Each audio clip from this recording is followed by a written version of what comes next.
The sun was very hot that day, the kind of hot that makes the ground feel like fire. People were running to hide under shade, some buying cold drinks, and some just waving their hands in the air, trying to cool their faces. But in the middle of that hot day, under the burning sun, stood a girl. Her name was Amara. She was carrying a big bowl on her head, filled with small sachets of pure water. Her clothes were old and torn in some places. Her slippers were almost finished. Her feet looked tired, cracked and dusty. But her face was calm. She was not crying. She was not angry. She was just walking and saying softly, "Pure water, buy cold pure water." She had been walking since morning and it was already afternoon, but she had sold only a few sachets. Her stomach was empty, but her heart was strong. She knew that if she didn't sell well, her younger brothers and sick mother at home might sleep hungry. Every day was like this for Amara. She didn't go to school, she didn't have toys, she didn't even have a phone, but she had a dream. She wanted to be something in life. She didn't know how it would happen, but she always said, "One day, God will remember me." Not far from where Amara was walking, a black big car stopped at the roadside. It was shiny like glass and had cold air blowing from inside. The man sitting in the back seat wore a white shirt and dark glasses. His name was David. He was a billionaire. His father owned big companies. His mother was once a beauty queen. David had everything money could buy: fine clothes, big house, new phones, and cars. Girls from the big city always wanted to be around him. They wore makeup, fancy dresses, and always smiled when they saw him. But David didn't like any of them. Their smiles didn't feel real. Their words felt like lies. He felt empty, even with all the money. He looked outside the car window and saw Amara walking slowly, sweat all over her face, but still wearing a soft smile. Something touched his heart. He told his driver to stop. He didn't know why, but he felt something special in that moment. He opened the door and walked towards her, and just like that, their story began. David walked slowly toward Amara. His shoes were shiny and clean. Her slippers were torn and dusty. People on the street turned their heads. They had never seen a rich man like David walk up to someone like Amara. Some were even whispering. But David didn't care. He reached her and said with a soft voice, "Can I buy one pure water?" Amara looked up, shocked. She had never seen a man so clean, so fine, and so calm. She quickly brought out a sachet of water and handed it to him. "It's 10 naira, she said shyly, looking down. David smiled and gave her 1,000 naira. Amara's eyes opened wide. "I don't have change," she said in fear. David laughed gently and said, "Keep it." Her hands began to shake. She was not used to that kind of kindness. "Thank you, sir," she whispered. David just nodded and walked back to his car. But as he sat down, he kept looking at her through the window. Something about her touched his soul deeply, like he had just seen a piece of light in a dark world. His driver asked, "Should we go now, sir?" David said, "Not yet." He just sat there and watched Amara walk away with her bowl on her head, not knowing that her life was about to change forever. That night, Amara got home and gave her mother the money. Her mother was lying on a small mat, coughing and looking weak. Amara's 2 little brothers were sitting beside her, hungry and quiet. "Mama, one man bought water and gave me 1,000 naira, Amara said, still surprised. Her mother sat up slowly, coughing, and said, "My daughter, may God bless that man." They used the money to buy food and small medicine. It was the first time in a long time that they ate together as a family. Amara didn't sleep that night. She kept thinking about the man with soft eyes and kind voice. She didn't even know his name, but she whispered a prayer for him. Far away in his big house, David also couldn't sleep. He was thinking about the girl selling water under the sun. She didn't wear fine clothes, but she had a quiet beauty. She didn't have money, but her eyes carried peace. That night, two different hearts from two different worlds were thinking of each other, and they didn't even know what tomorrow was bringing. The next morning, Amara woke up very early. She cleaned the small room where she and her family slept. The roof had holes, and when it rained, water used to drip on their heads. But this morning, the sun was rising quietly, and Amara felt a strange kind of joy in her heart. She packed her pure water into her bowl again and placed it gently on her head. Her mother held her hand and said, "Be careful, my child." Amara smiled and nodded. As she walked through the same dusty road, she kept looking around, wondering if she would see that kind man again. "He was just a customer," she whispered to herself. "He will not come back." But her heart didn't believe it. She hoped and prayed silently. Far away, in a tall glass house with gold floors, David was already dressed. He wore a simple shirt this time, no tie, no shiny watch. His friends were waiting for him at a big table, planning a trip to the beach with beautiful city girls. "David, come on, we've invited the best girls from town," one of them said. But David just stood up and said, "I'm not coming." They laughed and shouted, "Is it because of that poor water girl you saw yesterday?" One of them even added, "David, you are a billionaire. You can have any woman you want. Don't waste your time on a street girl." David looked at them and smiled. "She is different," he said softly. "She has something none of those girls have." They didn't understand. They kept laughing, but David didn't care. He picked up his car keys and drove back to the same place where he saw her. As he got closer, his heart started beating fast, like a drum. He was not sure why, but he felt like this was the beginning of something big. Amara was standing under the same small tree where she always rested when the sun got too hot. Her legs were hurting already, but she stayed calm. As she wiped sweat from her forehead, she saw the same black car driving slowly down the road. Her heart jumped. "Could it be him?" she whispered. The car stopped right in front of her. The door opened and David stepped out. He was smiling. Not a proud smile, but a calm and kind one. Amara didn't know what to do. She just stood there, holding her bowl of water. David walked close and said, "Hello again." Amara looked down and replied, "Good afternoon, sir." He asked her name and she said, "My name is Amara." David smiled and said, "That's a beautiful name." She was shy. No one had ever called her name like that. Not with respect, not with kindness. People usually called her water girl or poor girl, but this man, this rich man, said her name like it mattered. That small moment felt like magic to Amara. David bought 5 sachets of water, even though he wasn't thirsty. He just wanted to talk. He asked her questions about her life. Amara told him a little about her sick mother and her 2 younger brothers. She didn't complain. She didn't beg. She just spoke with honesty. David listened carefully. He didn't look at her torn clothes. He didn't look at her slippers. He looked at her eyes, and what he saw was strength. She had been through pain, but she was still standing. She had nothing, but she gave him peace. People walking by started looking at them. Some laughed quietly, some pointed fingers, but David didn't care. For the first time in his life, he felt like he had met someone real, someone not trying to use him, someone not chasing his money.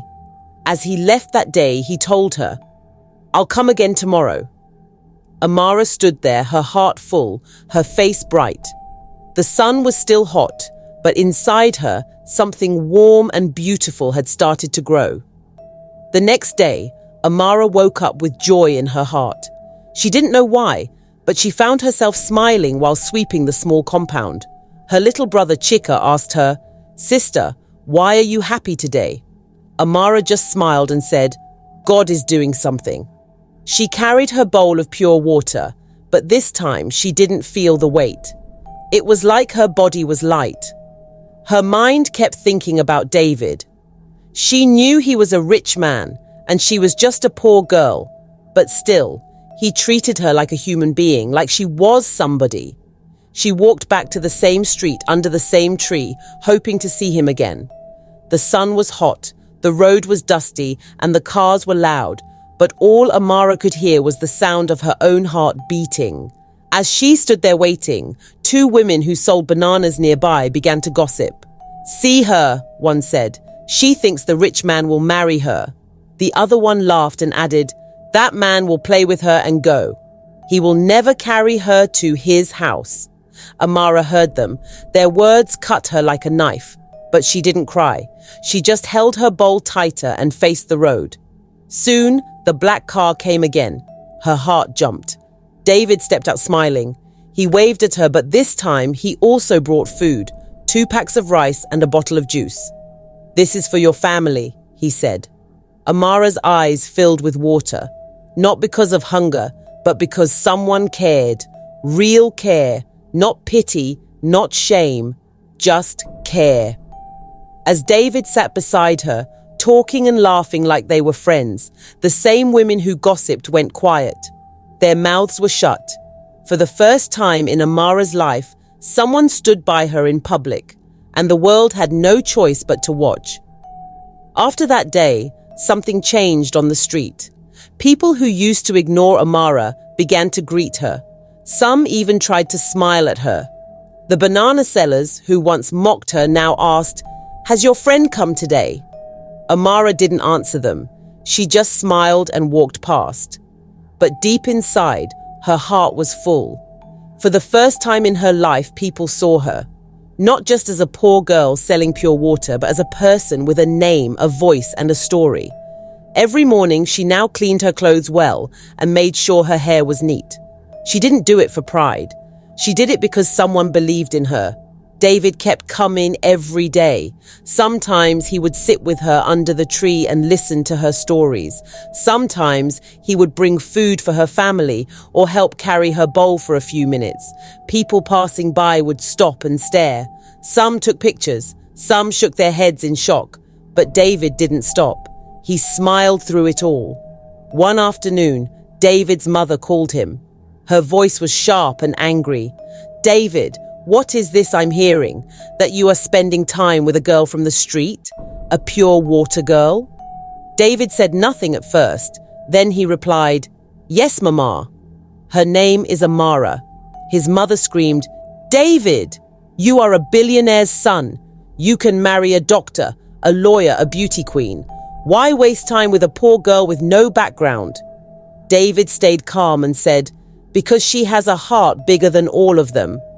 His mother was silent for a moment. Then she said, "If your father hears this, he won't be happy." David just ended the call quietly. He looked out of his window and whispered to himself, "I don't care what they think." That same day, he drove back to the street. Amara was already waiting, not because she expected food or gifts, but because seeing him brought her peace. 2 hearts from 2 different worlds were slowly becoming one, even if the world didn't understand it. David sat with Amara again, just like he did every afternoon now. They talked about little things, how her day went, how her brothers were doing, how his office was boring. David laughed freely, and Amara smiled like sunshine. But something was troubling Amara deep inside her heart. She'd started to feel afraid. She was falling for him, and it scared her. What if this was just a dream? What if he would stop coming one day? What if the people laughing were right? She didn't have makeup or perfume or fancy clothes. She had never stepped inside a car like his before. Why would a man like David want a girl like her? She looked at him and asked softly, "Why are you always coming here?" David looked surprised. "Because I like being with you," he said. "You're kind. You listen. You're real." Amara looked away. Her eyes became wet. She said, "You are rich. I am nothing." David touched her hand gently and said, "Don't say that. You are everything good that I've been searching for." That same evening, David met with his old school friends at a fancy restaurant. They were the sons of governors and rich businessmen. They drank cold drinks, laughed loudly, and called waiters like servants. When David sat down, one of them joked, "Hope you didn't come here with your pure water queen." They all laughed. Another said, "If you marry that girl, you'll be the biggest fool in the country." David didn't laugh. He looked them straight in the eye and said, "You all have money, but your hearts are empty. That girl has more love in her than all your riches combined." The table went silent. One friend muttered, "You're changing, David." David replied, "No, I'm becoming who I was meant to be." He stood up and left. As he drove home, his phone buzzed. It was a message from Amara. "Thank you for seeing me. I'll never forget this kindness." David smiled. He had gone to many places, met many people, but it was this poor girl with tired feet who was now holding his heart. Amara sat outside her house that night, under the small mango tree near their broken fence. Her mother was asleep inside, coughing less than before, thanks to the medicine David brought last week. Her little brothers were snoring softly on the mat. But Amara couldn't sleep. Her heart was full, but her mind was heavy. She kept thinking of David. She remembered how he looked at her, how he spoke to her with respect. No one had ever done that, not even boys from her own street. But then her mind brought back the voices of the women on the road, the banana sellers, the neighbors, who now whispered when she walked by. "She's using charm," they said. "She wants to trap him." Amara's heart began to beat fast. She didn't want to be a shame to David. She didn't want people to laugh at him because of her. She started crying quietly, not because of pain, but because of fear. She was afraid of losing what she had just found. The next day, David came again, smiling like always. But this time, Amara wasn't smiling. She stood still, her hands shaking, her eyes wet. "Amara, what's wrong?" he asked. She looked at him and said, "Please, stop coming here." David's smile faded. "Why?" he asked, confused. "Because people are talking. They're saying I'm not good enough for you. They say you'll regret knowing me." David stepped closer. "What do you say?" Amara's voice broke. "I say I'm scared. I say I don't want to be a burden to you." David held her hand gently. "You are not a burden, Amara. You're a blessing." Amara looked into his eyes, searching for lies, but found none. She began to cry again, and David pulled her close. Right there, in the middle of the dusty street, he held her like she was the most important thing in his world, and for the first time, Amara let herself believe it might be true. That morning, the sky was grey, the air was cool, and even the birds were quiet. Amara stood in front of her small house, looking at the sky, thinking of many things. Life had changed so fast. Just a few weeks ago, she was just the girl who sold pure water. Now, she was the girl a billionaire cared about. But deep down, she still felt small. She didn't know how to act rich. She didn't know how to talk like those city girls who wore fine shoes and smelled like flowers. But she had a heart that loved deeply, even though it was scared. As she wiped her face with the edge of her wrapper, a loud horn sounded. She looked up. It was him again, David. But this time, he came out of the car with something in his hand, a small gift bag and a folded paper. David smiled and said, "Amara, I want to take you somewhere special." Amara looked confused. "Me? Where?" He laughed softly and handed her the bag. Inside was a simple but neat gown and flat shoes.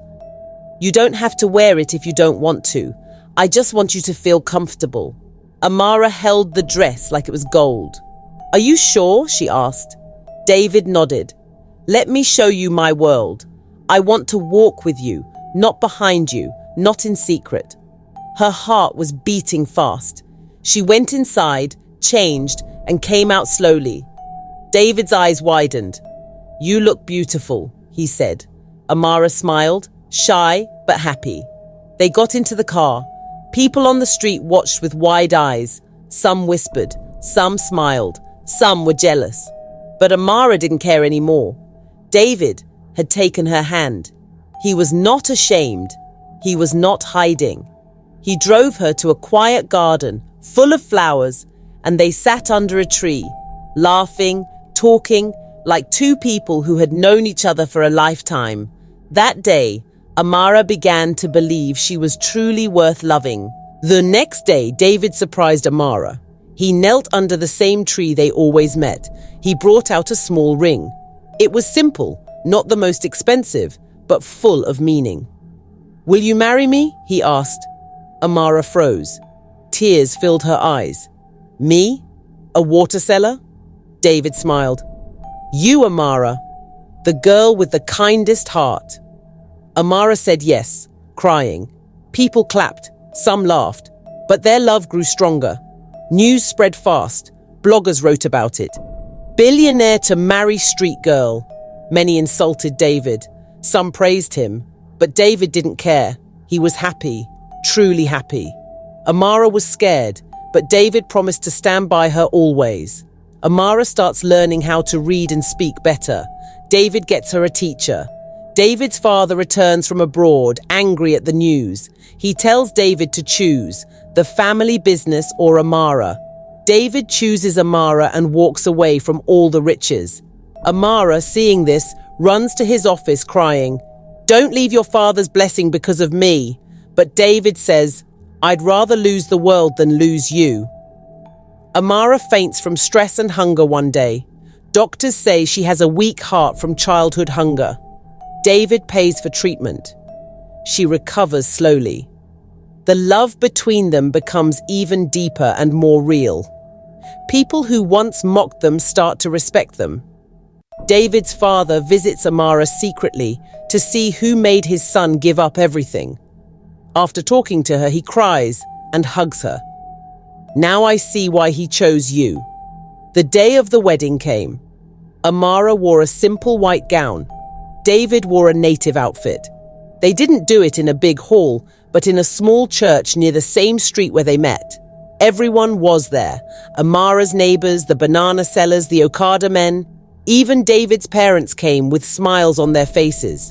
When the pastor said, "You may kiss the bride," the whole place clapped and cried. That night, David and Amara sat outside watching the stars. "Did you ever think we'd make it?" Amara asked. David smiled. "I knew from the first sip of that cold water." They held hands, hearts full. They had nothing in common, but love, respect, and patience brought them together. Love is not about money, beauty, or big names. True love sees the heart. If someone truly loves you, they will stand by you no matter what people say. Never look down on anyone. Your angel might be wearing dusty slippers. If you want to hear more chilling stories like this, make sure you subscribe and turn on notifications so you never miss a story. And if you made it this far, comment "still hungry" below so I know you watched till the end.